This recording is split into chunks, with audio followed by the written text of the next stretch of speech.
Nashville's not exactly my scene. My cousin's dragging me to some backwoods country festival, and I'm half in, half out. Too old for the influencer scene, too young to appreciate cowboy hats. The ground sticky with beer, the air thick with sweat and dust. It's a mess, but I'm here for him, so whatever. Then I see her, Cassie. She's at the front of the stage, yelling the lyrics like she owns the place.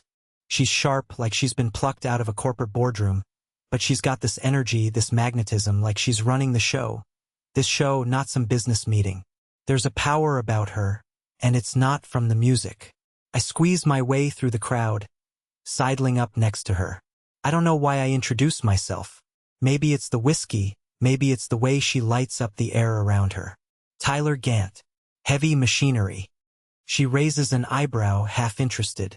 Cassie. Business consultant. On my way up. She says it like she's already there. We end up spending the rest of the night talking. Over whiskey. Over barbecue. She's sharp, quick, asking questions like she's conducting some kind of case study, grilling me about work, about life. I don't mind, though. She's fearless, like she could swallow the world whole and spit it out in a better shape. Before she disappears into the crowd, she slides me her number. I don't think much of it, but I text her 2 days later. And, to my surprise, she texts back. A week after that, we're inseparable. And back then, felt right. We fit. Like we were both done running and just needed someone to stop and build with. It all happened fast. Within 6 months, we went from weekend barbecues and cheap beer to planning our future. Road trips, dinner parties, upgraded appliances. The kind of appliances that were more expensive than I thought a fridge should be. We bought a starter ranch house on the edge of town. Just enough to feel like we'd made it, but not enough to make us look out of place. I swear, Cassie had that place picked out before I even knew what kind of couch we'd sit on. She handled all the paperwork like she was buying a company, not a house. She didn't need my input on the details, just the signature. I didn't mind. Felt like I was just following her lead, like I was in the right place, doing the right thing. I moved up from field tech to lead operator at the power station. Solid union pay, good hours. Nothing that would make my old high school buddies jealous, but it was enough to keep things steady. And honestly, I felt good about it. Cassie was always pushing me, telling me I could do more, be more. But for once, I felt content with where I was. But her? Cassie was unstoppable. She started picking up clients like she was collecting receipts, doing strategic planning for mid-sized companies that were ready to grow, expand, cash in. Her friends were cut from a different cloth. Real estate flippers who knew the ins and outs of market timing, financial advisors who spoke in numbers I didn't understand, boutique gym owners who looked like they could bench press a house. They all made me feel like I'd been dropped into a high-speed race I wasn't quite prepared for. But Cassie slid me into that world like I belonged there, introducing me like I was one of them. Her parents, Ron and Barbara, they gave me the once-over every time. To them, I was just another blue-collar guy who got lucky. But then they saw the square footage on the house and the size of my truck, and suddenly, I wasn't just the guy Cassie was slumming it with. I was part of the plan. It didn't matter that my boots still had dirt from the job site on them, or that my work shirts didn't look like they'd ever seen a dry cleaner. I was part of the machine now, and that was enough to get a nod from them. We built routines fast. Sundays with her parents, where I'd play the quiet guy and nod along as they talked real estate and taxes. Fridays with her friends, who were always drinking overpriced wine and pretending their business plans weren't just one bad investment away from falling apart. Vacations every quarter so we could post pictures of exotic places on social media, make everyone think we were living the dream. We made it look like we had it all figured out. Cassie thrived on the structure. I'd never seen anyone so damn good at turning life into a checklist. She'd organize dinner parties the way some people organize their sock drawers. Everyone was in their place, and every conversation had its moment. We were the power couple, not in some cheesy Instagram perfect way, but in the way that everyone else looked at us like we had it all. For a while, I let myself believe it. I even started to think maybe we were. Maybe it was supposed to be this easy. But under the surface, something was starting to shift. A few late nights at the office became a few too many. A couple of drinks at happy hour stretched into client dinners that dragged on into the early morning. I didn't say anything at first, just shrugged it off. Maybe that's what being successful looked like, busy, always running. But I felt it. The pressure was building. I could see it in the way she'd rush through a conversation with me, eyes on her phone as she set up another meeting. I could feel it when she'd look past me at something else, like I wasn't even in the room. We never fought, never, not directly. We were too busy for that. But there were these little moments where the silence said everything. And that silence? It was growing louder. Cassie started coming home late more often. At first, it was just the occasional another client dinner or lead generation mixer that kept her out past midnight. She said it like I should be grateful she was hustling, like I should be proud. I tried to be, but there's only so many times you can hear the same excuse before it starts to sound like a lie. One night, she came in after 2 a.m., her heels clicking on the hardwood floor like a countdown to something. I was already awake, staring at the ceiling. "You look like you're waiting for a speech," she said, tossing her bag on the kitchen counter. I didn't say anything at first. I was tired. Tired of the late nights. Tired of her always being in work mode. Cleared my throat. "Maybe we should cut back. One less trip this month. Fewer nights out." She scoffed, rolling her eyes. "Cut back? Tyler, do you have any idea how much work I'm putting into this?" She stepped into the kitchen, pouring herself a glass of wine without asking if I wanted one. "You're being small-minded. This is what it takes to get ahead. You think this is just about me? We both need this." I bit my lip, swallowing down something sharp that wanted to come out. Instead, I took a deep breath and said, "I'm not saying you shouldn't work. I'm just saying we're losing touch." She shot me a look, part annoyance, part disbelief. "Touch? We don't need touch when we've got goals, Tyler." I tried to impress her. I signed up for a night course on automation systems, thinking it might show her I was serious about pushing myself too. She didn't say much when I told her, just a tight smile and a nod. But the second I brought it up again, she laughed. Quick, dismissive sound. "You think a certificate is going to change your ceiling?" she asked, rolling her eyes. "That's cute." I didn't know what stung more, the laugh or the way she said it like I was a joke. But I kept my mouth shut. I kept trying to improve, kept pretending that maybe I could close the gap between us. But the more I tried, the more distant she seemed. Our arguments shifted, became about smaller things. Groceries, money, time. Nothing big, nothing worth really fighting about, but it built up. It was like we were circling around the real issue without ever touching it. Then one night, I caught her phone lighting up at 11 p.m. I didn't mean to look, but the screen flashed with some guy's name, and it felt like a punch to the gut. I froze for a second, waiting for her to look up. But she didn't. She kept scrolling, pretending she didn't see me glance at it. "It's just a client," she said, the words rehearsed. She didn't even pause when she said it. I didn't ask any more questions. I just let it slide. At that point, I was numb to it all. But then, one night, it wasn't just about the little things. It wasn't a fight over missing groceries or who paid for dinner. We were sitting at the kitchen table, no music playing, no distractions. I was flipping through bills, trying to make sense of the numbers. She dropped the bomb like it was nothing. "You're not the man I thought I married." The words hit me like a freight train.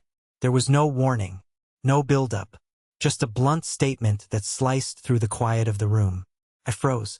My mind couldn't catch up to my body. I just stood there, not knowing what to say. I didn't even know how to react. Part of me wanted to yell, wanted to tell her she wasn't the person I thought I married, either. But the words wouldn't come. I felt like a blueprint, like someone had started building me only to abandon the project halfway through. What was I supposed to do with that? She didn't wait for a response. She just stood up, grabbed her bag, and walked out the door.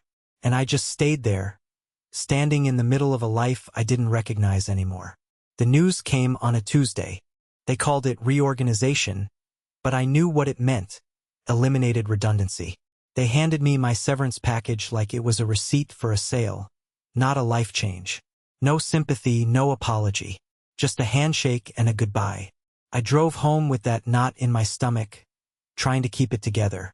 I didn't want to overreact, didn't want to give her another reason to think I couldn't handle things. Cassie was already home when I walked through the door, sitting at the kitchen table, scrolling through her phone. I stood there for a second, holding the envelope, the weight of it hanging between us. "I got laid off," I said, trying to sound calm. She didn't look up, didn't even blink, just kept scrolling. "I always knew this would happen," she said, like it was a fact she'd been waiting to drop on me.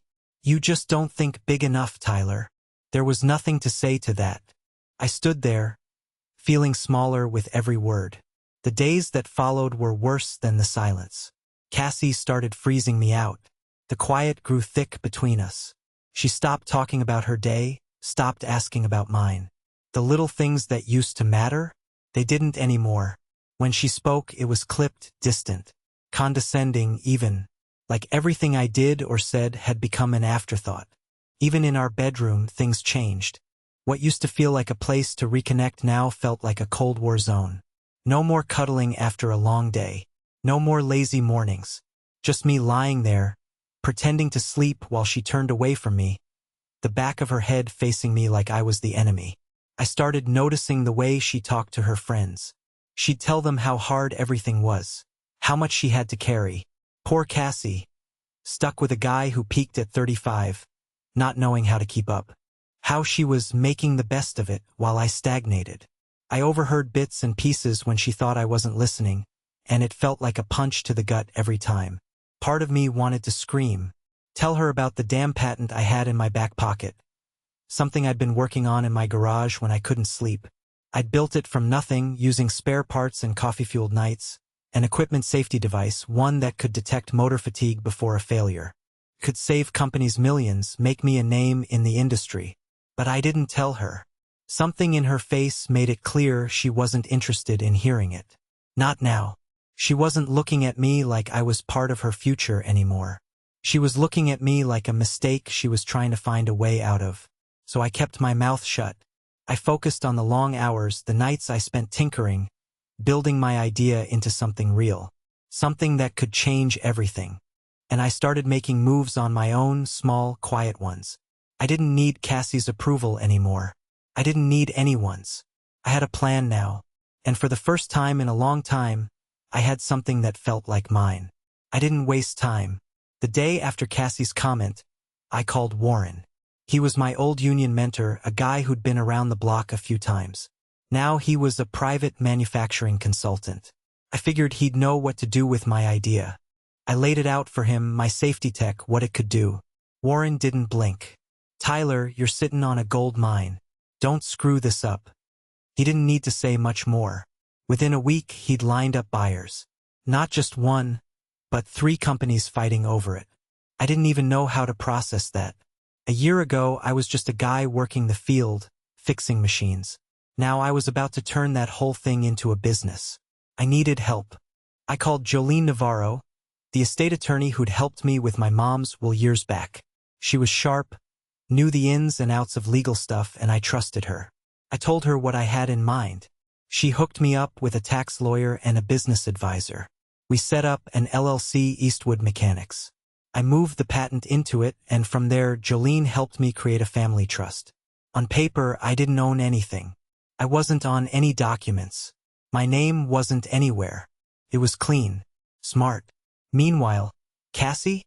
She still had no idea. She kept throwing shade, making little comments about me being unemployed and drifting. Every time she said it, it felt like I was being punched in the stomach. But I didn't respond. Not a word. I wasn't her problem anymore. I hired 2 ex-coworkers from the station, guys I trusted. We started designing version 2 of the safety tech. We ran a pilot with a firm in Ohio, testing it out in the real world. The results came in a week later, 18% drop in mechanical failures. The phone started ringing. The calls were from people who didn't know me from Adam, big players, guys who ran operations across multiple states. They wanted in. My idea was finally getting the attention it deserved, and I was still keeping Cassie in the dark. She had no clue what I was working on. She kept going to her client dinners, filling her social calendar, all while I was over here building something real. Something that didn't need her approval. Warren was handling the negotiations, so all I had to do was nod and sign. Felt like watching someone else's life, but in the best way possible. I was in control for the first time in forever. I didn't care if Cassie didn't see it. I didn't need her validation. What I had was mine. What I was building, it was mine. And if she didn't get it, that was her problem, not mine. So while she played her part in this shiny, high-speed world, I kept working in the background. Moving quietly, playing the long game, because that's the only way to win. Came on a Wednesday. I was sitting in a booth at a greasy diner with Warren, talking over lunch about the next phase of the business, when the courier showed up. No knock, no warning. Just handed me the envelope with a stiff smile and walked out. I didn't even open it at first. I just looked at the manila folder like it was something that didn't belong in my life. Warren raised an eyebrow. What's that? I opened it. Divorce papers. A full-blown upgrade plan. Cassie wanted the house, the SUV, the joint savings, and alimony. I felt the weight of the paper in my hands, but it didn't hit me the way I thought it would. It was just a sheet of paper. Nothing more. Shit, Warren muttered under his breath, leaning back in the booth. She really thinks you're broke, huh? I didn't say anything, just handed him the papers. He scanned them quickly, shaking his head. She's an idiot. I knew what to do. I called Jolene right away, the estate attorney who'd helped me set up the trust. I needed her to look at this, needed her to take the lead on this one. She didn't need much time to look things over. Just a few minutes. Then she sat back in her chair, smirking. She thinks you're broke. Let her. We'll handle it. I raised an eyebrow. What do you mean? Jolene was already on the phone, calling up the right people, pulling the right strings. She wasn't rattled. She never was. Listen, we'll agree to everything. Lump sum payout. No monthly payments. And I'll make sure there's a mutual closure clause. No future claims, no revisiting the terms. She gets her money and that's it. I didn't even think twice. It was clean, simple. She'd think she'd won, and that would be the end of it. The lawyers loved it. Cassie's side was thrilled at the generosity. But they didn't see the game we were playing. 2 days later, Cassie was out. She left without a word to me, and I didn't try to stop her.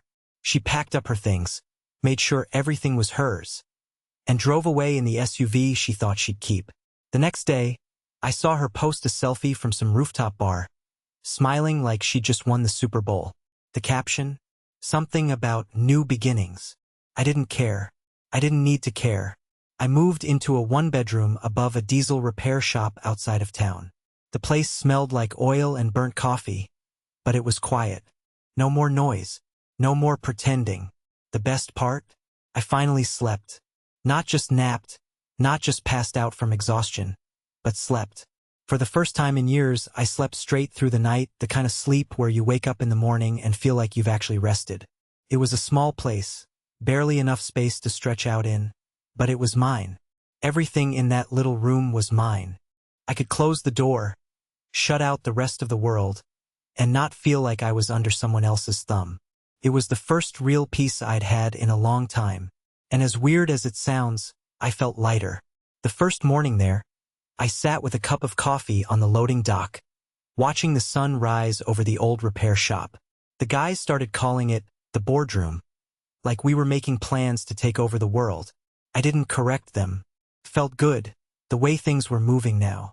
Felt real. And for the first time in a long time, I wasn't thinking about what Cassie thought or what she wanted or what I'd lost. I was just focused. Focused on building on what was next. The deal with Ridgeway Manufacturing closed on a Tuesday. $167 million. They wanted my safety tech, and they were willing to pay for it. I signed the papers without hesitation. Steady hands. No witnesses. No fanfare. Just me in my office, signing the line that would change everything. Legally, I didn't touch a dime of that money. My LLC owned the patent, and the trust owned the LLC. I was listed as a consultant, drawing a modest salary, the kind that wouldn't raise any suspicion. Jolene had structured everything like a Russian doll. Each layer of ownership was hidden so deep even the IRS would need a GPS to follow the paper trail. I'd learned from the best. Warren was right there with me every step of the way. We kept the crew small, tight. Me, Warren, Nikki, a former QA analyst I trusted with my life, and Shay, a logistics guy I'd poached from Cassie's network. It was a group built on high trust and low drama. Everyone knew their role and everyone played it well. Within 6 months, we had 2 more versions of the tech out in the field. Adoption was growing fast. We were making utility grids across 3 states safer, cutting down on mechanical failures that had plagued companies for years. People were noticing, and they were calling. I still drove the same old truck. Still drank gas station coffee every morning. Still lived above the diesel shop. Nothing flashy. Nothing showy. But my phone? My phone was blowing up. It was people I hadn't heard from in years, old colleagues, some of Cassie's friends, even a couple of her clients. They all wanted to talk, congratulate me, ask how things were going. Some of them I recognized, some of them I didn't. It was funny. They treated me like I just made it big, like I just walked out of the shadows and into the light. They didn't know how much time I'd put into this, how long I'd been working on it when no one was looking. But they didn't need to know. I wasn't doing this for them. I wasn't doing it for anyone but myself. Warren kept telling me to enjoy it, to take the wins when they came. But I wasn't ready to slow down. Not yet. I had bigger things to build, more problems to solve, more deals to close. And as much as I tried to block it out, I couldn't help but think about Cassie. She was out there, still doing her thing, probably hearing the same congratulations from her friends, the same "I told you so" comments from her network. But I didn't care. Not anymore. I was busy building something of my own. Something I didn't need anyone else's approval to feel good about. The calls, the congratulations, it was nice, but it wasn't why I was doing it. It wasn't why I'd made it this far. I was building a future. Quietly. On my terms. And for the first time in years, I felt like I had control over what came next. I didn't expect it, but Cassie filed a motion to reopen the financials. Her new lawyers came at me with thick binders, accusations flying like they thought they had me cornered. They claimed I'd hidden assets during the divorce. They said I'd misled her, lied about the value of the company, about the tech I'd patented. Like I just slipped millions into some offshore account and forgotten to mention it. They smelled blood, but they didn't know I owned the whole damn slaughterhouse. I didn't flinch. I called Jolene. She wasn't surprised. She never was. Jolene read through their motion in about 30 minutes. She barely batted an eye, just flipped through the pages, underlining points here and there, taking notes. She had this look on her face, like she was waiting for something to come at her that actually made her blink. When she was done, she handed me a response brief that shredded their case. Dates, timelines, structure, everything documented, everything in order. There was nothing they could claim. It was clean. Jolene's favorite line? You can't retroactively claim stock in a company you assumed was worthless. That was it.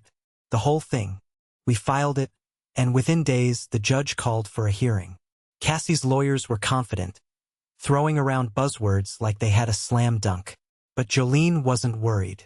Let them talk. You'll see, she said, almost laughing. The day of the hearing, I sat in the courtroom, barely paying attention. Cassie was on the other side, sitting there with her arms crossed, her expression cold and calculating, like she was waiting for me to fold. But I wasn't going to fold. Not this time. The judge took less than 15 minutes to deny their motion. That was it. No fanfare, no drama. Cassie's side looked stunned. She stared at the judge, her lips parted like she couldn't believe it. And then the judge granted our counterclaim, harassment and fees. They weren't just wrong. They were going to pay for it. Cassie didn't say a word. She just stood up, grabbed her things and walked out of the courtroom. No congratulations or you win or anything. Just that stiff, angry walk, like I wasn't even worth acknowledging. I watched her leave, and part of me expected her to look back, to give me one last shot at something, anything. But she didn't. That night, I got a text from her. Simple. Can we talk? I didn't hesitate. I deleted it. The thing was, I didn't need to talk to her anymore. The deal was done. The chapter was over. And that's all there was to it. I wrote her one letter. Real pen, real paper. I didn't need to explain anything. Didn't need to pour out my feelings. It was simple. Just 12 words. Thank you for leaving. I couldn't have built this beside you. I mailed it, no return address, just letting it sit there in the world, as if it could speak for itself. 3 days later, my phone buzzed. Cassie's name lit up the screen. She was calling. I didn't answer. I sat there watching the screen flash. Let it ring until it went silent. For the first time in years, I felt no urge to pick it up. No curiosity. No feeling of anything left undone. Just a quiet knowing. The mornings became mine again. I spent them drinking coffee on the shop's loading dock, staring out at the empty street as the sun started to rise. The smell of oil and burnt coffee was as familiar as breathing. The guys started calling it the boardroom. It was a joke at first, but it stuck. We talk shop, solve problems, make plans, build things. Real things. Not corporate jargon, not abstract ideas, but physical products that would make a difference. Nikki, she landed us a contract with a national safety compliance firm, big money, big responsibility. Shay got to work handling the rollout in 3 counties. Things were moving fast, and for once, everything felt right. Warren came by one day, slapped me on the back like he always did. He had this grin on his face, like he'd been waiting for this moment. Told you, son, he said. That was all. Just a nod and a told you, like he'd always known where this was headed. Sometimes I thought about Cassie. Not with anger, not with any of the bitterness I expected, just with clarity. She bet against me, and she lost. That's not revenge. That's just accounting. Turns out, the quiet life is loud enough when you're proud of who you are. It was a Saturday morning. I was sitting in my truck outside the gas station, sipping on coffee that tasted like burnt rubber. But it was quiet, peaceful, just the way I liked it. That's when I saw her, Cassie. She was across the parking lot, in one of those sharp blazers she always wore, talking on the phone, gesturing like nothing ever happened, like the last few years had never existed. She didn't see me, and I didn't move. For a second, I thought about walking over, maybe saying something clever, maybe giving her a piece of my mind, something smart, something that would put her in her place. But then I realized I didn't care. I took another sip of my coffee, savoring the bitter taste, and tossed the cup in the trash. The movement was slow, deliberate. Then I fired up the truck and drove off. Because the life I've built is not about proving her wrong. It's about proving me right. I own 3 companies now, well, not on paper, but they're mine. I take a small paycheck, keep things quiet, and let the rest compound. No social media, no press, no flexing. People say success is the best revenge. But to me, peace is better. I still live above that diesel repair shop. Still eat from the same food truck twice a week. Nothing flashy, nothing showy, just the rhythm of my days, and it's enough. I don't need anyone to see it. I still have the letter I wrote to her, the one she never answered. It's in a locked drawer, along with the memories, the explanations I never gave. Some things are better left closed. And some wins are just too clean to explain.